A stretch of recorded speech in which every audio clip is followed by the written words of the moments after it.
लखीमपुर खीरी में जो हुआ पूरा देश रो रहा है, लेकिन वारदात से एक दिन पहले क्या हुआ था जानते हैं आप? थाने का एसएचओ अगर नहीं करता ये काम तो फंदे में नहीं अपने घर के आंगन में होती दोनों बेटियां। कुछ घंटे पहले तक सब कुछ ठीक था, फिर अचानक ऐसा क्या हुआ कि सब कुछ बदल गया। जहां पर दोनों लड़कियां रहती थी, घर गांव के किनारे पर है और आसपास गन्ने के खेत भी है। अगर यहाँ कोई आता जाता है और वो छुपना चाहे तो आसानी से उसे खोज पाना आसान नहीं होता है। आरोपियों ने भी इसका फायदा उठाया था। सभी आरोपियों को पुलिस ने गिरफ्तार कर लिया है, लेकिन अब पीड़ित मां ने ऐसा खुलासा कर दिया है जिसे सुनकर आप भी हिल जाएंगे। दोपहर 3 बजे तक दोनों लड़कियां अपने घर के आंगन में थी। कुछ घंटे बाद ही पास के एक पेड़ से दोनों को मारकर लटका दिया गया।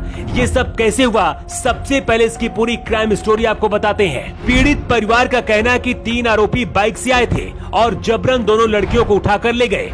इसके बाद अपनी मनमानी की और फिर फंदे से लटका दिया।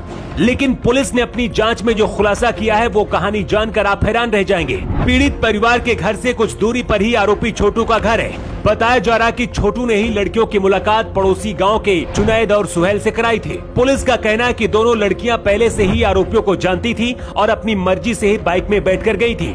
पुलिस का कहना है दोनों लड़कियों ने जब शादी करने का दबाव बनाया, उसके बाद आरोपियों ने मारकर फंदे से लटका दिया। तो क्या यही सच है या फिर कहानी कुछ और है? क्योंकि पुलिस की स्टोरी कमजोर लगती है। परिवार और पड़ोसियों के मुताबिक जुनैद और सुहेल पिछले कुछ दिनों से बाइक से पीड़ित परिवार के घर के चक्कर लगा रहे थे।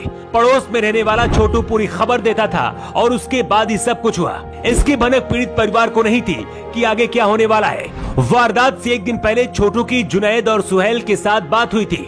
छोटू ने पूरी जानकारी दी और फिर दोनों लड़कियों को आरोपी घर से उठा ले गए। मतलब जो कुछ भी हुआ उसकी प्लानिंग एक दिन पहले ही हो चुकी थी।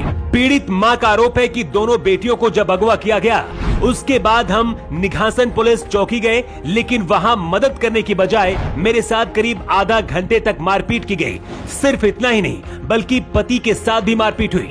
मतलब अगर वक्त से चौकी का एसएचओ कार्रवाई करते तो दोनों बेटियों की जान बच सकती थी, लेकिन पुलिस ने ऐसा नहीं किया। अगर आरोप सही है तो इसकी भी जांच होनी चाहिए और आरोपी पुलिसकर्मी और एसएचओ पर भी कार्रवाई होनी चाहिए। बिहार की अंकिता हो या फिर हाथरस की निर्भया, इतने बड़े अपराध होने के बाद भी आरोपियों में कोई खौफ नहीं है, क्योंकि अपराधियों को पता होता है कि कुछ साल की सजा होगी और फिर वो जेल से बाहर आ जाएंगे या फिर सालों इंसाफ के लिए लग जाएंगे।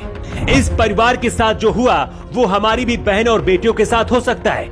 इसीलिए इंतजार नहीं बल्कि हम सबको साथ आकर ऐसे दरिंदों के खिलाफ आकर लड़ना होगा।